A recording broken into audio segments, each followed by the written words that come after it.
नमस्कार, स्वागत आप सभी का इंडिया न्यूज उत्तर प्रदेश उत्तराखंड में। साथ मैं हूं आपकी कीर्ति कंसल और हम शुरुआत कर रहे हैं उत्तर प्रदेश विशेष की। प्रधानमंत्री नरेंद्र मोदी ने सोमवार को एम्स में कोविड-19 टीके की पहली खुराक ली है। पीएम मोदी ने उन सभी लोगों से टीका लगवाने की अपील की है जो इसके योग्य हैं। वहीं वैक्सीन को लेकर लोगों के मन में अब भी काफी हिचक है, खासकर कोवैक्सीन को लेकर। पीएम के वैक्सीन लगवाने के बाद विपक्षी दलों ने नेताओं ने मोदी की तारीफ की है। वहीं कई लोगों ने इसको लेकर के कई सवाल भी उठाए हैं। देखिए ये खास रिपोर्ट।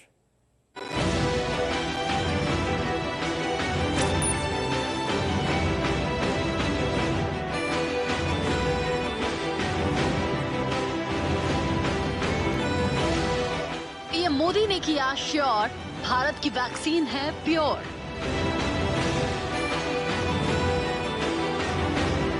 पीएम को लगा टीका, अब आपकी बारी।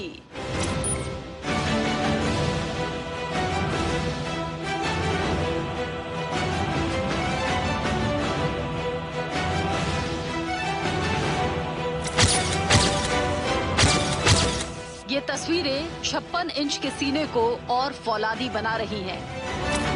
ये तस्वीरें देश का सीना गर्व से और चौड़ा कर रही हैं।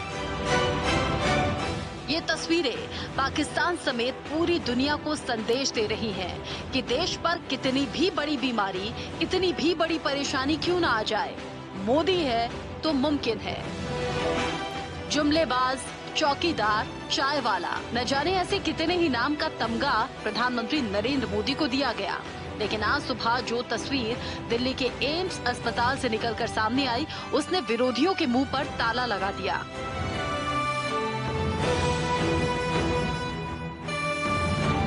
देश में दूसरे चरण की वैक्सीनेशन का आगाज हो गया और जैसा कि पीएम ने वादा किया, उसे निभाते हुए और पूरे प्रोटोकॉल को फॉलो किया, सुबह 6 बजे पीएम मोदी दिल्ली के एम्स अस्पताल पहुंचे, जहां पूरी तैयारी के बाद पीएम को सुबह 6:25 पर वैक्सीन लगाई गई। पीएम मोदी ने स्वदेशी भारत बायोटेक की वही कोवैक्सीन लगवाई जिस पर विरोधी सवाल उठाते थे। इसके बाद 35 मिनट तक पीएम डॉक्टर्स की निगरानी में रहे और फिर ठीक 7 बजे एम्स से अपने आवास 7 लोक कल्याण मार्ग के लिए रवाना हो गए। पुडुचेरी की रहने वाली सिस्टर पी निवेदा ने उन्हें ये डोज दी। पीएम ने असमी गमछा पहना हुआ था और बिना किसी सुरक्षा के एम्स पहुंचे थे। पीएम मोदी को दूसरी डोज 28 दिन बाद लगाई जाएगी। जब आया सर ने पूछा आप कहाँ से हो, मैंने बोला मैं केरला से हूँ और डिस्ट्रिक्ट भी पूछा, बता दिया। फिर सर खुद हाथ जोड़ के मलयालम में वणक्कम बोल दिया। अच्छा। और उसके बाद हम इंजेक्शन लगा दिया। उसके बाद फिर हाफ एन आवर ऑब्जर्वेशन के लिए सर को रखा। Sir was comfortable and after that half an hour के बाद सर चले गया। जाने से पहले भी आके हाथ जोड़ के हमें वणक्कम और थैंक यू बोल। आज सुबह पता चला पीएम सर आ रहे वैक्सीनेशन के लिए। मैं वैक्सीनेशन सेंटर में हूँ फिलहाल, तो सर को वैक्सीनेट करने के लिए मुझे बुलाया गया था और इधर आने के बाद पता चला कि सर आ रहे हैं। सर से मिलकर अच्छा लगा, सर ने अच्छी बात की है। सर को भारत बायोटेक की कोवैक्सीन दिया गया है फर्स्ट डोज, अभी 28 डेज में सेकेंड डोज पेंडिंग है। पीएम के वैक्सीनेशन के बाद सोशल मीडिया पर उनकी तारीफों की झड़ी लग गई। जनता तो जनता, उनके कट्टर विरोधी भी मुरीद हो गए। शिवसेना नेता प्रियंका चतुर्वेदी ने ट्वीट किया और लिखा, ये सुनकर अच्छा लगा कि प्रधानमंत्री नरेंद्र मोदी ने आज कोवैक्सीन लगवाई है। इससे वैक्सीन को लेकर फैले संदेह को दूर करने में मदद मिलेगी और जिन लोगों में इसे लेकर हिचकिचाहट है, अब वो उनके दिमाग से निकल जाएगी। अधिक लोगों का टीकाकरण करने का महत्वपूर्ण चरण आज से शुरू हुआ है। मैं भारत के सुरक्षित रहने के लिए प्रार्थना करती हूँ। वहीं कांग्रेस नेता कार्ति चिदम्बरम ने भी पीएम मोदी को भारत बायोटेक की कोवैक्सीन लगाने पर बधाई दी और तारीफ की। पीएम मोदी हमेशा से कहते आए हैं कि वो देश के प्रधान सेवक हैं और आज वैक्सीन के दूसरे चरण में उन्होंने आगे बढ़कर इस बात को साबित भी कर दिया। निष्ठा श्रीवास्तव के साथ स्वाति मिश्रा, इंडिया न्यूज।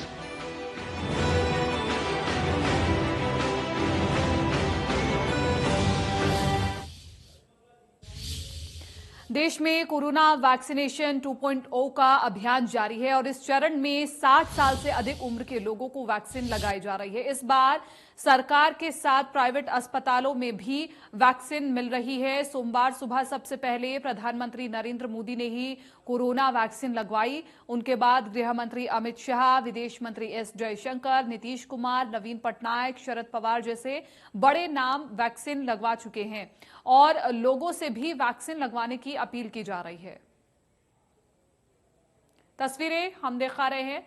आज सबसे पहले इस अभियान की शुरुआत प्रधानमंत्री नरेंद्र मोदी ने की। उसके बाद उपराष्ट्रपति वेंकैया नायडू, गृह मंत्री अमित शाह भी इस लिस्ट में शामिल हो चुके हैं। उड़ीसा के सीएम नवीन पटनायक ने भी इस लिस्ट में अपना नाम दर्ज कराया है और इस अभियान को शुरू किया है। कुल मिलाकर के तमाम ये बड़े नाम ये संदेश देते हैं कि इस अभियान में सभी को मिलकर के आगे आना होगा और भारत को कोरोना मुक्त बनाना होगा।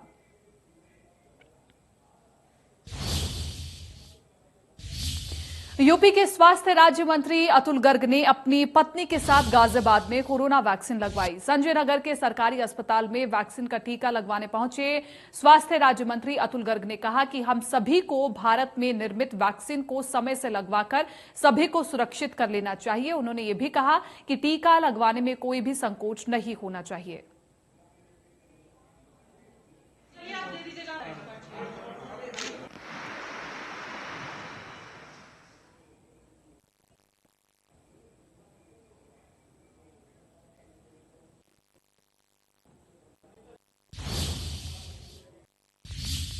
प्रदेश की राजधानी लखनऊ, जहां आसमान चूमती इमारतों में 5 स्टार सरीखी सुविधाओं के साथ इलाज करने का दावा करने वाले अस्पतालों की फहरिस्त पेपर रोल की तरह लंबी है। चंद पैसों के लिए यहां जिंदगी का सौदा करने वाले इस अस्पतालों में क्या होता है, जरा आप ये भी देख लीजिए। एक अस्पताल जिसने सपनों का किया कत्ल, एक परिवार जिसकी खुशियां बदली मातम में, लापरवाही ने छीन लिया मां से मासूम। मासूम का कातिल कौन? एक मां जिसने अपनी नन्ही सी जान के लिए क्या क्या सपने नहीं बुने थे। घर में नए मेहमान के आने से खुशी थी, लेकिन धरती के भगवान कहे जाने वाले डॉक्टरों की लापरवाही ने एक घर के चिराग का कत्ल कर दिया। जरा इस चमचमाती इमारत को देख लीजिए, जहां हर रोज नई जिंदगी पाने के लिए सैकड़ों लोग आते हैं, लेकिन शायद उन्हें नहीं पता कि यहां जिंदगी नहीं मौत मिलती है। यहां चंद खनकते सिक्कों के लिए जान का सौदा किया जाता है। यहां इंसान तो छोड़िए, साहब आत्मा तक मार दी जाती है। जी हां, ये है लखनऊ के काकोरी में बना अल्फा अस्पताल, जिसकी दहलीज पर इंसानियत दम तोड़ देती है। यहां मरीज भगवान भरोसे ठीक होता है। बेहतर इलाज के नाम पर यहां लोगों को मौत के मुंह में ढकेल दिया जाता है।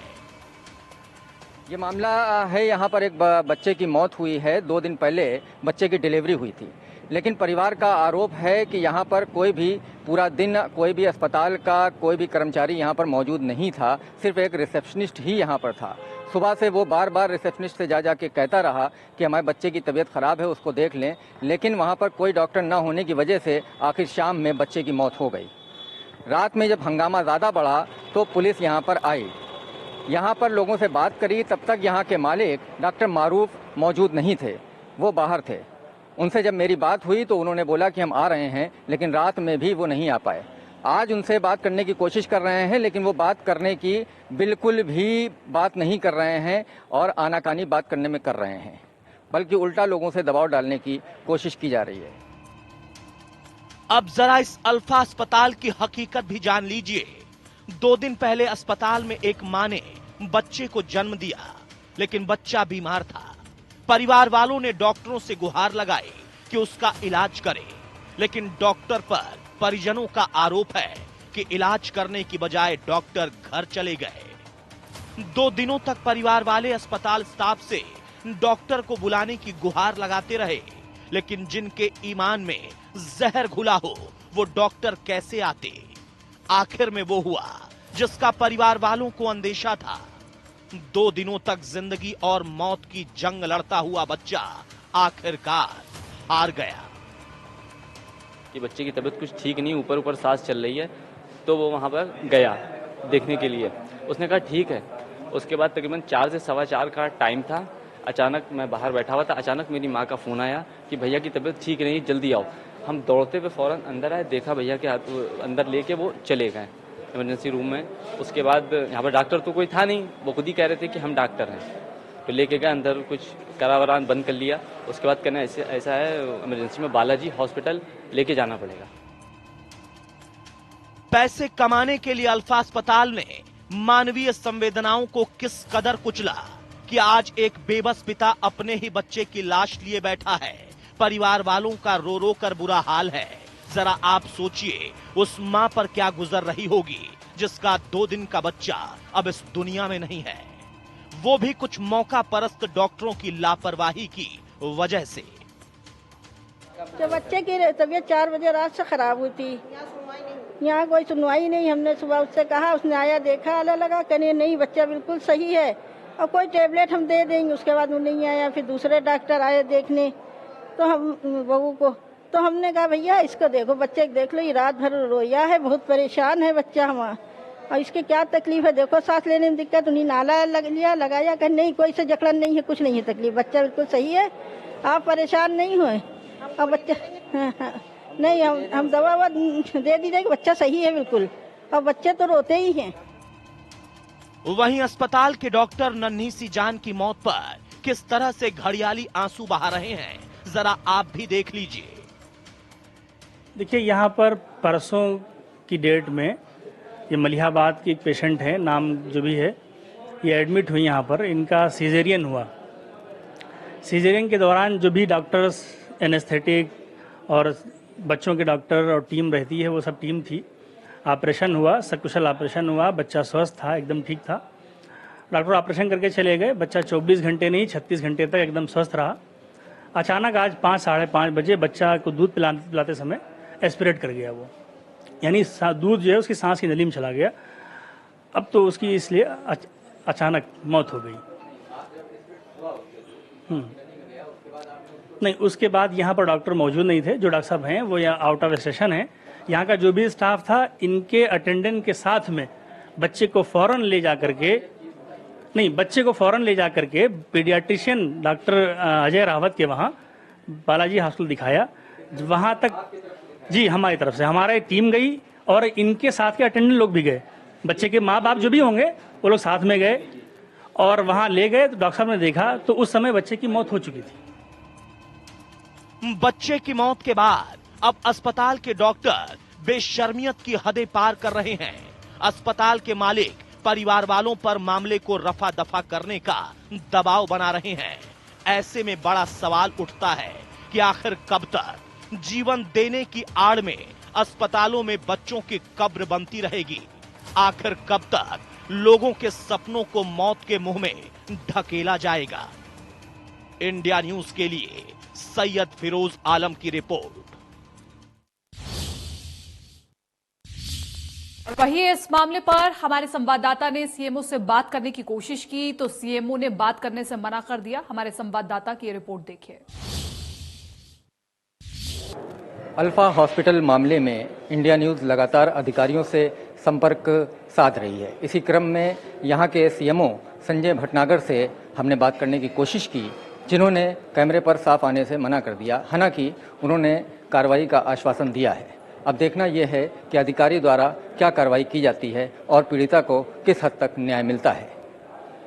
इंडिया न्यूज़ के लिए लखनऊ से सैयद फिरोज आलम। यूपी एसटीएफ को बड़ी सफलता मिली है। नेपाल के संदिग्ध व्यक्ति को गिरफ्तार किया गया है और व्हाट्सएप, फेसबुक के जरिए ये बात कर रहा था। सऊदी अरब, पाकिस्तान, इजिप्ट, कुवैत, सूडान में बात करता था।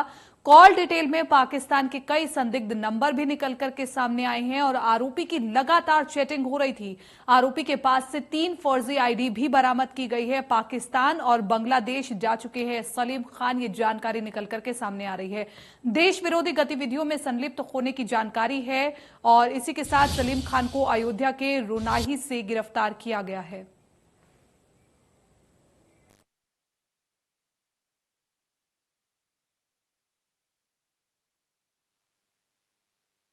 यूपीएसटीएफ ने छात्र सलीम खान को गिरफ्त में ले लिया है। ये वो शख्स था जो एक बड़ी वारदात को अंजाम देने वाला था और इसके लिए वो रेगुलर कॉल्स नहीं करता था।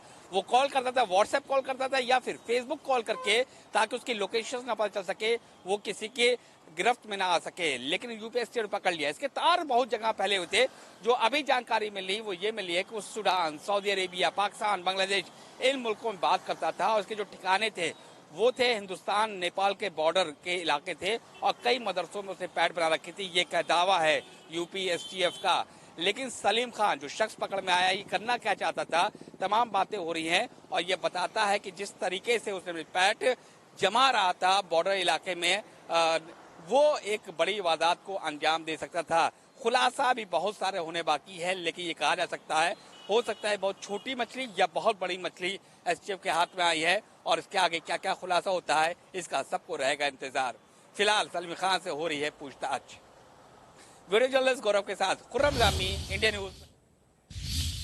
और बढ़ती महंगाई को लेकर के लोग काफी परेशान हैं। पेट्रोल डीजल के दामों के बढ़ने से घरेलू बजट पर भी बुरा असर पड़ा है। वहीं एक तरफ सिलेंडर के दाम भी बढ़ रहे हैं, जिससे घर का बजट बिगड़ने से गृहिणी काफी परेशान हैं। गाजियाबाद से बात की हमारे संवाददाता ने गृहिणियों से, देखिए। पेट्रोल और डीजल के दामों का बढ़ता हुआ मीटर और साथ ही साथ एलपीजी गैस सिलेंडर के दामों में लगातार बढ़ोतरी आम लोगों के जीवन पर क्या फर्क पड़ रहा है, वो हम शहर शहर जान रहे हैं।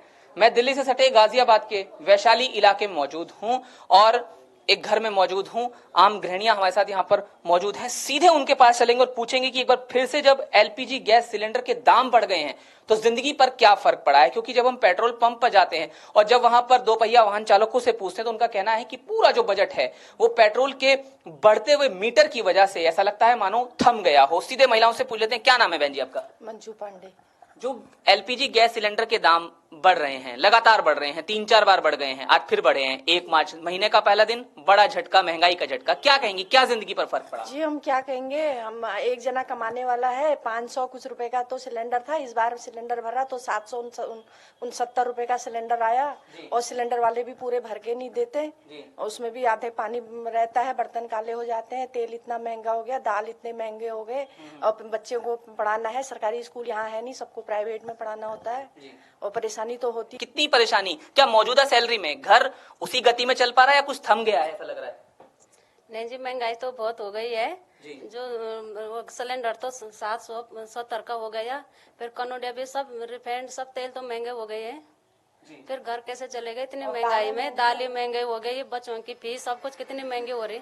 तो बच्चों की फीस को लेकर सवाल है, महंगाई को लेकर सवाल है। घर में देखिए, मैं दिखाऊं आपको, छोटा बच्चा मौजूद है और पढ़ाई, उनका कहना है कि स्टडी काफी महंगी हो चुकी है। सीधे किचन की तरफ चलेंगे और किचन घर के इस कोने में है जहां पर एक और गृहिणी मौजूद है और हमें वो यहाँ पर कुछ काम करती हुई दिखाई दे रही हैं। शायद चाय बना रही हैं या फिर वो जो भी बना रही हैं, जाहिर है वो महंगा हो गया है। क्योंकि जब गैस सिलेंडर के दाम बढ़ेंगे तो सब कुछ जो खाने पीने की चीजें हैं उन्हें बनाना काफी महंगा होगा। सिलेंडर कहाँ रखा है वो हम जरूर इनसे एक बार पूछने की कोशिश करेंगे। आप देखिए, रसोई में यहाँ सिलेंडर है और फिर जब एक बार महंगाई का झटका लगा है, उसके दाम बढ़े हैं, तो क्या सोचती हैं किचन में गृहिणी? क्या नाम है जी आपका?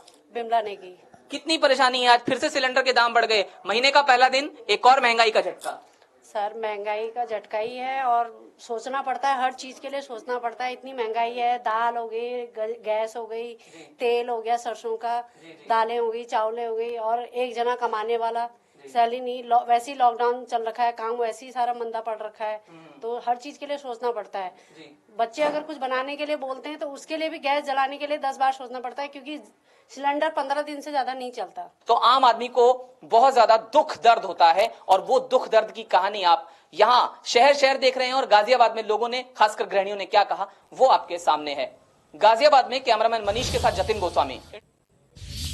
फिलहाल उत्तर प्रदेश विशेष में मेरे साथ इतना ही। दीजिए इजाजत, नमस्कार।